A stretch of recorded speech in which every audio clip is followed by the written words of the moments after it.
안녕하십니까. 한국디카시 연구소 대표 이상옥입니다. 이번 강좌는 파트 4로서 디카시의 집행 7번째 시간입니다. 열린 집행이란 테마로 강의를 진행해 보도록 하겠습니다. 디카시의 집행으로는 마지막 시간입니다. 그동안 모방론적 관점 그리고 구조론적, 표현론적 관점 또한 효용론적 관점 이렇게 네 가지 관점으로 디카시의 집행을 살펴보았는데요.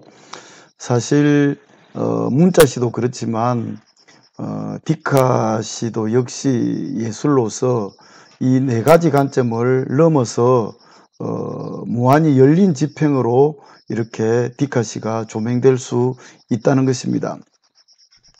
디카시는 스마트폰 내장 디카로 자연이나 사물에서 시적 감흥, 즉 시적 행상을 찍어 그 영상과 함께 문자로 종이책을 넘어 SNS로 실시간 쌍방향 소통하는 뉴미디어 시대의 새로운 장르로 지금 자리 잡고 있는데요. 디카시를 처음 이제 논의할 때 시를 찍는다는 그런 관점에서 상당히 디카시의 집행은 한정된 것이 아닌가 그렇게도 보였습니다만은 디카시가 어떤 자연이나 사물의 대언적 기능을 하는 것이 어떤 주요 디카시의 역할이라고 하더라도 역시 문자시처럼 그 디카시를 표현하는 방법에 있어서는 제약이 있을 수가 없는 것이죠. 어떤 면에서는 디카시는 사물의 대언적 기능으로서 모방론적 관점이 우세하다고도 볼 수 있지만 앞 시간에서 살펴본 것처럼 구조론이나 표현론, 효용론 입장에서도 얼마든지 디카시가 어떤 하나의 장르로서 튼튼하게 일반 문자시와 마찬가지로 그 집행이 무한히 열려 있는 것을 확인하였던 것입니다.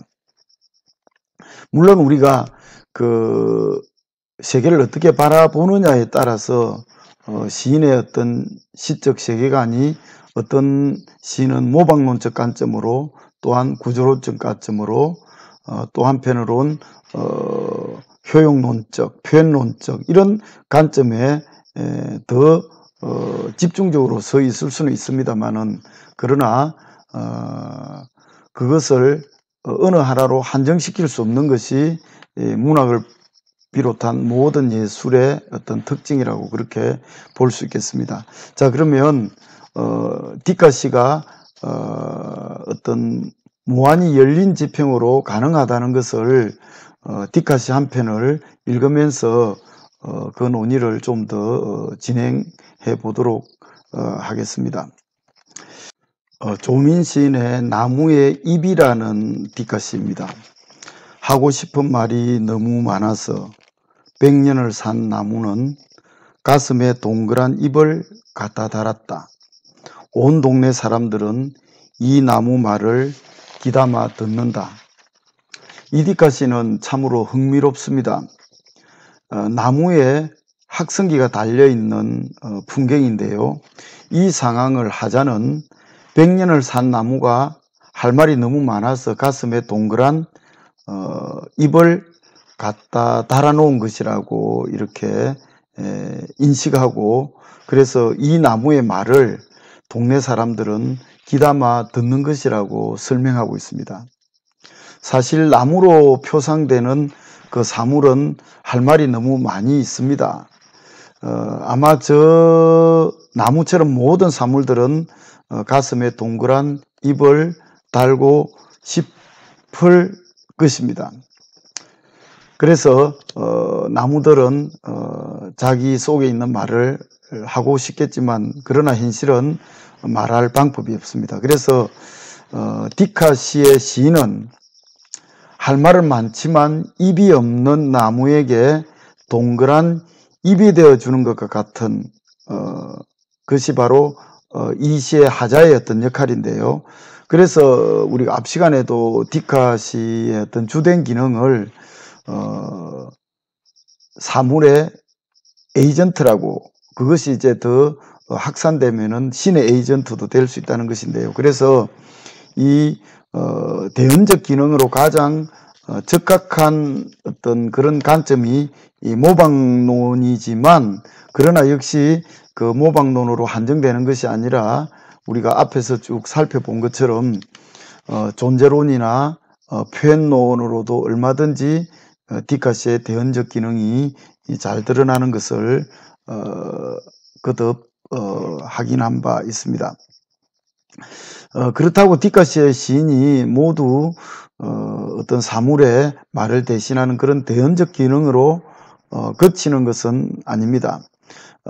디카시의 시인도 얼마든지 문자시의 시인처럼 예술가로서 자유롭게 표현할 수 있습니다. 그래서 실상은 우리가 시를 바라보는 어떤 그런 관점을 모방론, 존재론, 표현론, 효용론이라고 이렇게 구분하는 것이지, 사실 이 구분은 큰 의미는 없다고 볼 수 있겠습니다.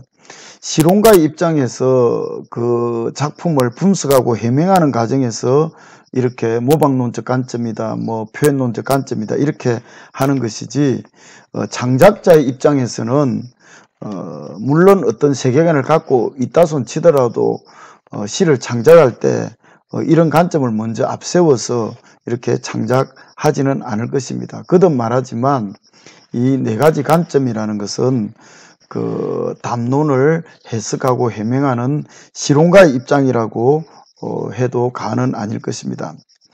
어쨌든 이 디카시는 일반 문자시에 비해서 대언론적 기능이 우세한 것만은 사실입니다. 성경 로마서에 보면은 이런 말씀이 나옵니다. 제가 한번 읽어보겠습니다. 창세로부터 그의 보이지 아니하는 것들 곧 그의 영원하신 능력과 신성이 그 만드신 사물에 분명히 보여 알게 되나니 그러므로 저희가 핑계치 못할지니라. 이 말씀은 자연 만물에 어떤 신의 신성이 있다는 것을 말하는 것인데요. 그래서 그 신의 어떤 그런 계시적인 말씀을 충분히 인간이 알아들을 수 있는데, 그것을 외면한 것은 전적으로 인간의 책임이라고 그렇게 말하는 듯합니다. 그런데 이 말씀은 디카시로는 상당히 시사하는 바가 큽니다. 만물에는 영원한 능력과 신성이 깃들여 있다고 했는데, 시인이 사물과 부딪혀 느끼는 그 시적 감흥은 어쩌면 이 신성과 관련된 것일 수도 있습니다. 앞에도 말했지만 디카시의 어떤 그 시적 영감이라는 것이 어떻게 보면 사물의 말일 수도 있고요, 신의 말일 수도 있다는 것이 이런 관점과도 어떤 통하는 게 아닌가, 그런 생각을 하게 됩니다. 디카시는 자연이나 사물에서 시적 감흥을 체험하고 그 감흥을 자연이 주는 감흥이겠죠. 그것을 시인은 에이전트로서 영상과 문자로 이렇게 표현하는데, 그것을 모방론적 관점으로, 표현론적 관점으로, 구조론적, 즉 존재론적 관점으로, 효용론적 관점으로 이렇게 표현할 수도 있지만, 그 방식은 제한될 수도 없고, 또한 두 개의 방법이 동시에 곁들여질 수도 있고, 어떤 면에서는 좋은 디카시 같은 경우에는 네 가지 관점이 모두 다 같이 강화될 수도 있는 것이겠죠. 물론 그런 것들은 이상적인 디카시가 될 텐데요. 그래서 디카시는 어떤 면에서는 사물이 말하는 방식일 수도 있고, 또 시인 자신이 직접 자신을 드러내는 그런 방식일 수도 있습니다. 그러니까 시인 자신의 생목소리로 말할 수도 있는 것입니다. 아니면 그냥 보여주기 형식도 될 수 있고요. 어쨌든 이건 어떤 표현 방법이면서도 또한 어떤 그 하자가 어떻게 존재하느냐의 문제일 수도 있는데, 이런 부분에 대해서는 앞으로 디카시의 통화 체계에 대해서 좀 더 자세하게 이렇게 다루어 보려고 합니다.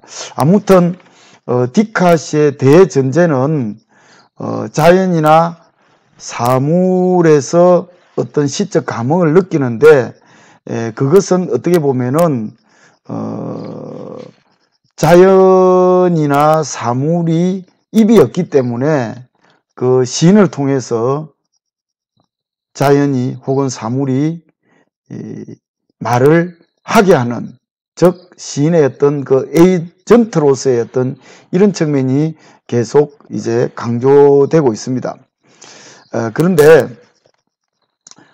중요한 것은 디카시만 그런 것이 아니라 역시 문자시도 마찬가지입니다. 그런데 그런 특징이 디카시에서는 좀 더 강하다, 우세하다, 그렇게 보고, 또한 우리가 디카시의 어떤 그런 관점이 이런 네 가지 관점에 한정되는 것이 아니고, 얼마든지 그런 네 가지 관점이 때로는 합해지기도 하고, 또한 어떤 하나의 관점이 우세할 수도 있고, 또 그것으로 해명되지 않을 만큼 무한히 열린 지평으로 새로운 어떤 그런 관점으로서도 얼마든지 창작이 가능하다고 볼 수 있겠습니다. 그래서 디카시는 결국은 이런 네 가지 관점을 넘어서서 시인 자신이 어떻게 세계를 인식하고 표현하든지 그것은 자유이고, 그래서 디카시의 지평은 문자시와 마찬가지로 무한히 열려 있는 것이다, 그렇게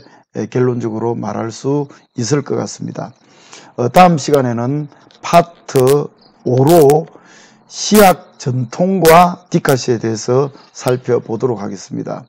디카시가 어느 날 갑자기 나타난 것이 아니라 동양시학이나 서양시학의 어떤 전통 위에서 이제 디지털 시대의 어떤 최적의 양식으로 나타났다는 것을 이제 같이 한번 살펴보는 시간이 될 것입니다.